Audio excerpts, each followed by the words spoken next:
반갑습니다. 11월 22일 이른 아침 은총 출발하겠습니다. 우리 고백 기도합시다. 항상 기뻐하자, 쉬지 말고 기도하자, 범사에 감사하자. 이는 그리스도의 수 안에서 저와 여러분을 향한 하나님의 뜻입니다. 오늘도 주와 함께 훨훨 날아오르시기 바랍니다. 우리 날아오른다는 말의 의미를 어제 설명을 했습니다. 하늘에서 통시적으로 이 땅의 문제를 바라보는 겁니다. 하나님의 섭리의 관점을 가지고 하루를 살아가는 겁니다. 자, 우리는 어제 요셉이 이제 식사를 잘 대접하고 돈도 곡식도 자루에 운반할 수 있을 만큼 채우고 출발을 시킵니다. 아침이 되었습니다. 출발하는데 이 아침에 대한 해석이 전혀 다르다 했죠. 야곱의 아들들, 요셉의 형들은 수평적으로 이 모든 것을 해석을 합니다. 그런데 요셉은 이 사건을 통하여 온 가족이 구원을 받고 메시아의 탄생을 준비해야 된다고 하는 하나님의 섭리, 입체적 관점을 갖고 있습니다. 수평과 입체, 그런 관점입니다. 우리의 신앙의 성숙은 하나님의 관점을 배워가는 겁니다. 이 땅의 기복신앙처럼 점쟁이들이 말하는 것처럼 이 땅에 있는 것들로 가득가득 채우는 것이 축복이 아니라, 그것도 축복입니다. 그것만이 축복이 아니라 하나님의 마음을 가지고 하나님의 눈을 가지고 세상을 바라보는 것입니다. 이것이 신앙의 성숙입니다. 신앙의 성숙. 자, 아침이 밝을 때 사람들과 그들의 나귀들을 보내니라. 성읍에서 나가 멀리 가기 전에 요셉이 청지기에게 이르되 추격해라. 가서 이야기합니다. 너희가 어찌하여 선을 악으로 갚느냐, 이렇게 이야기합니다. 억지로 쓰는 거죠. 이것은 내 주인이 가지고 마시며 널 점치는데 쓰는 것이 아니냐. 너희가 이같이 하니 악하도다 하라. 요셉이 딱 시킨 겁니다. 뒤져가지고 내 언잔을 딱 둘 테니까 내가 넣어놨는데 그거 가지고 너희가 이거 가지고 도망가면 되냐라고 이야기하라 한 겁니다. 청지기가 요셉의 말을 듣고 따라가서 그대로 말하니 그들이 그에게 대답하되 내 주여 어찌 이렇게 말씀하시나이까. 당신의 종들이 이런 일은 결단코 하지 아니하나이다. 실제로 안 했잖아요. 실제로 안 했거든요. 형들은 결백합니다. 단호하게 이야기합니다. 결단코 이런 일 없습니다. 우리 자루에 있던 돈도 우리가 가나안 땅에서부터 당신에게로 가져왔거늘 우리가 어찌 당신의 주인의 집에서 은금을 도둑질하리이까, 이렇게 얘기합니다. 당신의 종들 중 누구에게서든 발견되든지 그는 죽을 것이요 우리는 내 주의 종들이 되리이다. 막 엄청나죠. 팩트적으로는 형들의 말이 옳습니다. 맞죠? 형들이 지금 억지 쓰는 거 아니잖아요. 요셉의 작전에 걸리던 겁니다. 팩트로는 형들이 옳습니다. 당신의 종들 중에 누구에게서 발견되든지 그는 죽을 것이다. 우리는 내 주의 종들이 되겠다. 그는 죽고 우리는 종이 되겠다. 이렇게 합니다. 그만큼 자신이 있은 거죠. 그가 이르되 그러면 너희의 말과 같이 하리라. 그것이 누구에게서든지 발견되면 그는 내게 종이 될 것이요 너희는 죄가 없으리라. 발견된 그 사람만 종이 되면 되지 무슨 그 사람은 죽고 너 종될 필요 없다. 발견된 사람만 종이 되면 된다. 요셉의 계획은 베냐민 자루 속에 은잔을 넣어놨기 때문에 베냐민을 자기 곁에 두기를 원했습니다. 그들이 각각 급히 자루를 땅에 내려놓고 자루를 각기 푸니 그가 나이 많은 자에게서부터 시작하여 나이 적은 자에게까지 조사하매. 참 표현이 참 재밌죠. 나이가 무슨 죄라고 나이 많은 사람부터 점검을 했습니다. 참 묘미가 있죠. 묘미가 있습니다. 우리나라도 보면은 싸우다 보면 한참 싸우다가 야 니 몇 살이야, 야 임마 니 몇 살이야 이러잖아요. 그러니까 나이는 권위도 있지만 책임과 맞물려 있습니다. 책임. 나이가 많다라고 하는 것은 내가 나이가 많으니까 대접을 받아야 된다, 그런 권위도 있지만 나이가 많다라고 하는 것은 책임이 있는 겁니다. 책임이 맞물려 있는 겁니다. 그래서 너희는 센 머리 앞에, 세다는 말이 흰 머리 앞에 머리를 숙여라 하는 말이었습니다. 머리를 숙여라. 그만큼 그들이 짊어지고 있는 책임이 많다는 겁니다. 책임. 왜 장남에게 이렇게 힘을 몰아줄까요? 과거에 장남은 부모님을 모셔야 되고 이래야 되니까 어깨에 책임이 많잖아요. 동생들도 공부시켜야 되고 그러잖아요. 그러니까 그 책임이 있기 때문에 장남에게 권위를 부여하는 겁니다. 센 머리 앞에 흰 머리 앞에 머리를 숙이라 하는 것은 단순히 공경하라는 것보다 그들의 어깨에 책임을 존중해야 된다는 겁니다. 요한복음 8장도 보면은 현장에서 가늠하다가 잡힌 여자가 있잖아요. 그래서 사람들이 돌을 들고 막 죽이려고 할 때 예수님께서 바닥에 앉아갖고 뭘 쓰십니다. 쓰고 난 다음에 사람들이 주춤할 때 이렇게 합니다. 너희들 중에 누구든지 죄 없는 자가 돌로 쳐라. 그랬습니다. 죄 없는 자가 돌로 쳐라. 그랬습니다. 요한복음 8장 9절에 흥미로운 구절이 나오는데 이렇게 나옵니다. 그들이 이 말씀을 듣고 너희들 중에 죄 없는 자가 돌로 쳐라 이렇게 하니까 그들이 이 말씀을 듣고 양심의 가책을 느껴 어른으로 시작하여 젊은이까지 하나씩 나가고 이렇게 있습니다. 어른으로부터 시작해서 젊은이까지 하나씩 나가고 거기는 이제 누구만 남았습니까? 예인 보고 너를 돌로 치려고 하던 자다 어디 갔느냐 하니까 없습니다. 없으니까 누구만 남았습니까? 예수님과 죄인만 남은 겁니다. 십자가와 죄인만 남은 겁니다.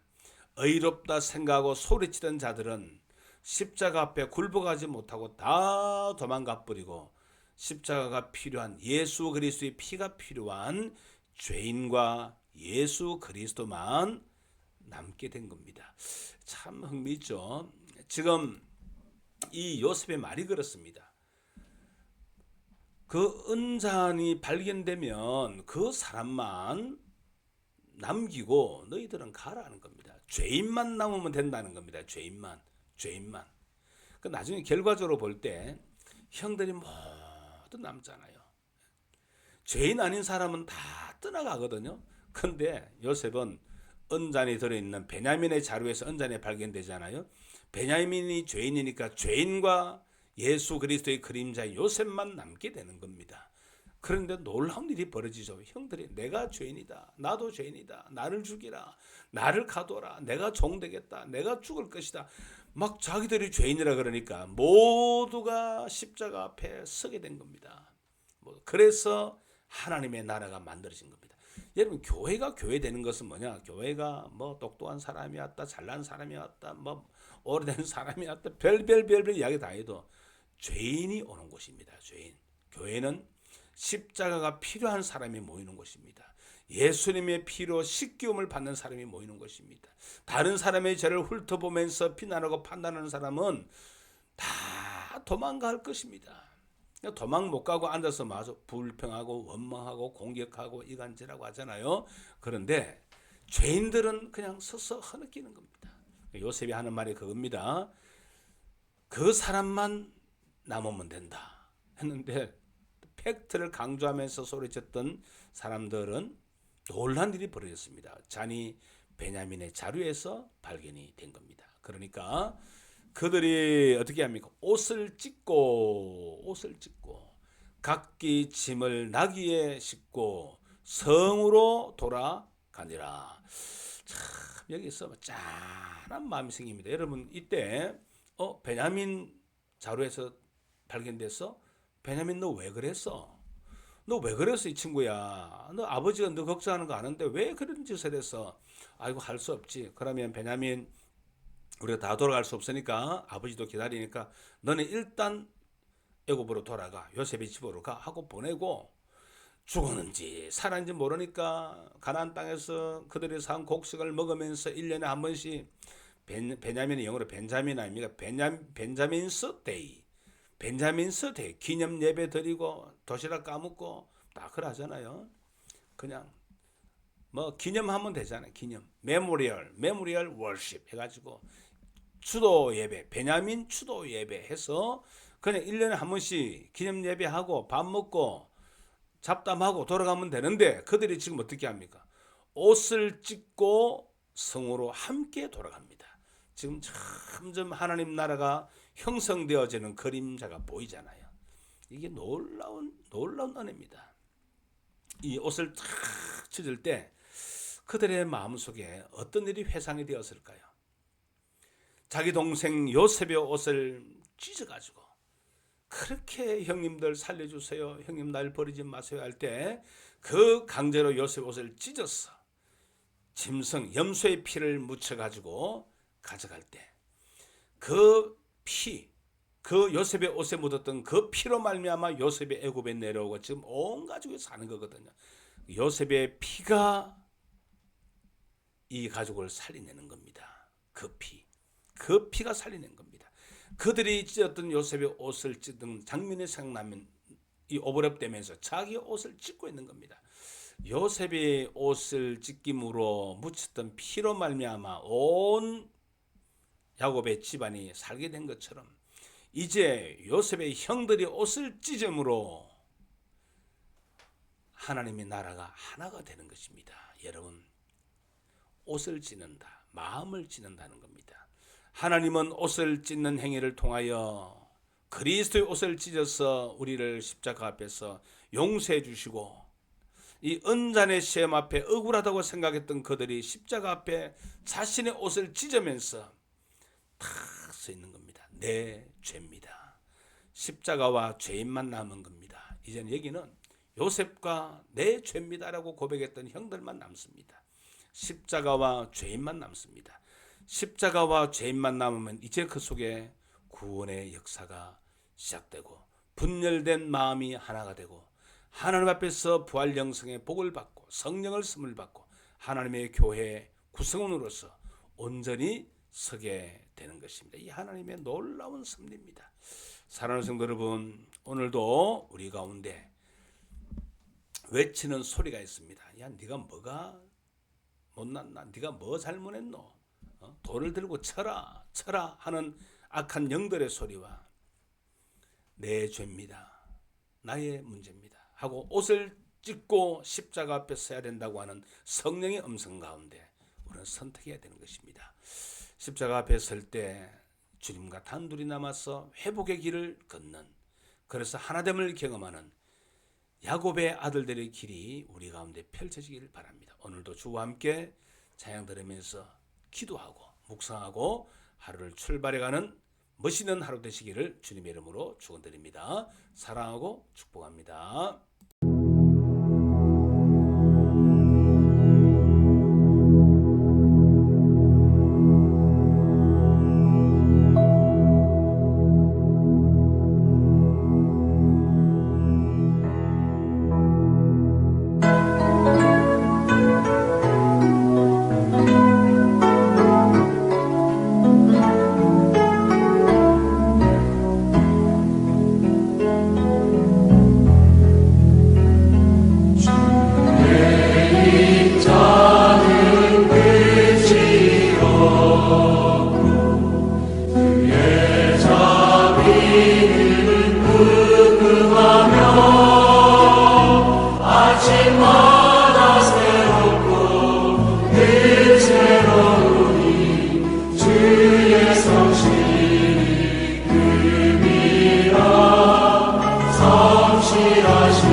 아직